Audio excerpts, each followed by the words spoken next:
Sue Garman. I'm back again at the Quilt Show. I want to show you some things today. Last month we talked about floaters, and I'm going to talk a little more about floaters. I'm also going to talk about adjusting your borders.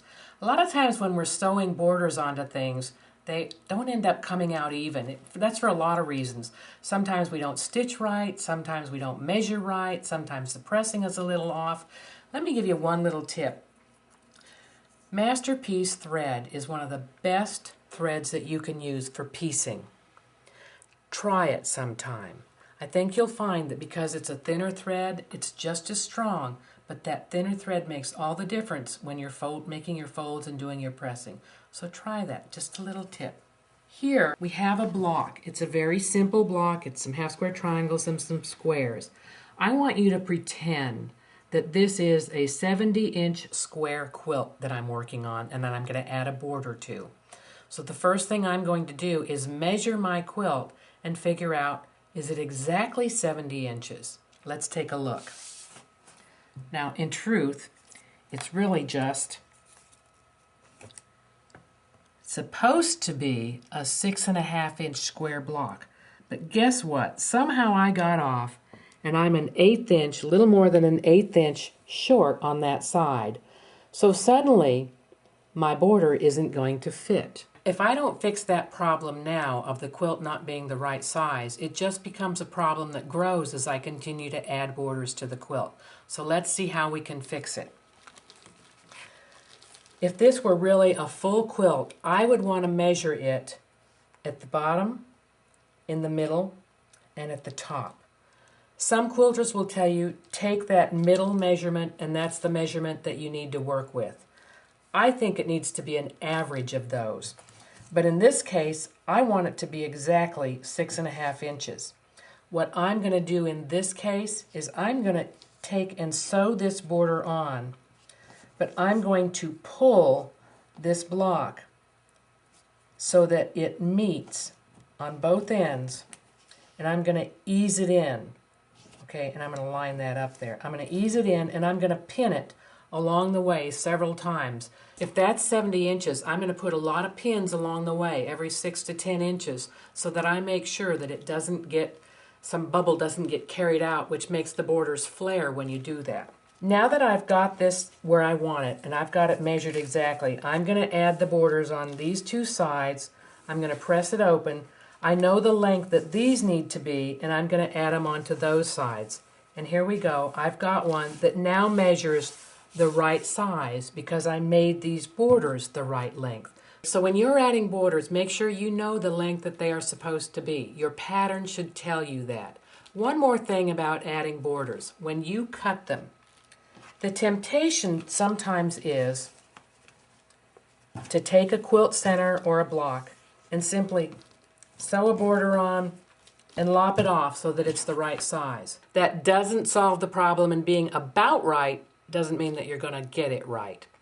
One of the things that you can do is measure it, but another thing is make sure that you're cutting your border lengths the length of the fabric, not across the grain. Let me show you the difference. This one is cut straight of grain. It's parallel to the selvage. You see there's not stretch in that. This one has been cut across the width of the fabric.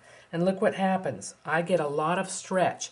And when I'm sewing it down a 70-inch length of a quilt, it's liable to get stretched, and then it's going to flare on me, and I'm going to have a quilt that instead of where it was 70 inches, it's 71 inches. So make sure that you're measuring it correctly and that you're using your fabric on your lengths of fabric that are straight of grain. That includes on your sashing strips if you're making a quilt that has sashing.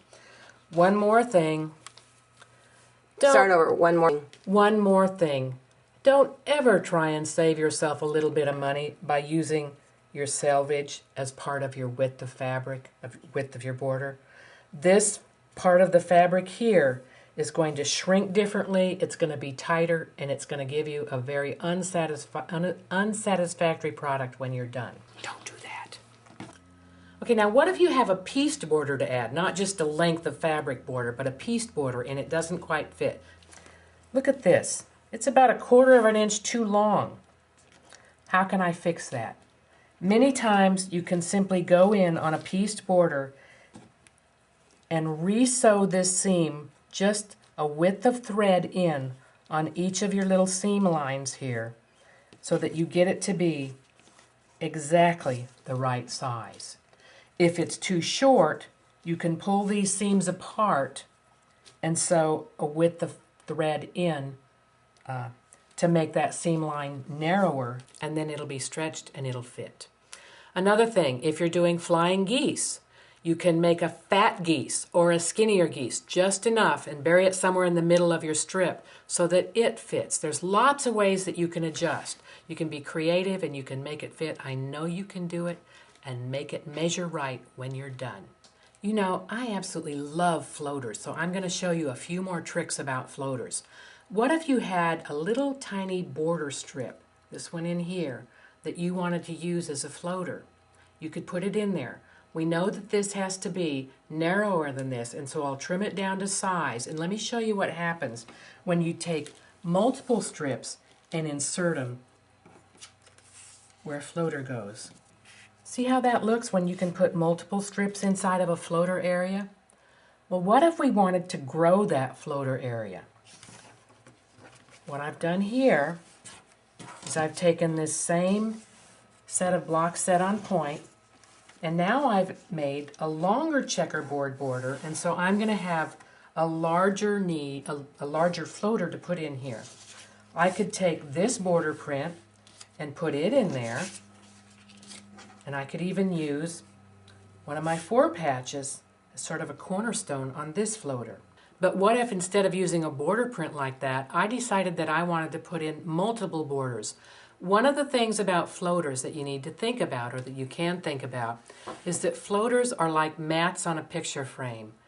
If you add more, it frames your quilt better. It's an opportunity to add an accent fabric, and it really brings out that whole sense of quilts being very geometric and shaped. So let me show you one more where I've added a lot of floaters. In this case, that same 2.5 inches, I put in 1, 2, 3, 4, 5 floaters. I simply took the 2.5 inches and divided it up into a half, a quarter, an inch, a quarter, and a half. It adds up to 2.5. And you see what a difference it makes when you've added an accent fabric of the browns in here, the white that really is a pizzazz, makes it pop out more. So think about adding multiple floaters when you have an opportunity. It will really make your quilts really sing to you. Next month, we're going to be talking about time management and tools. I'll tell you what my favorite tools are and why I like them. Until then, have a great day every day.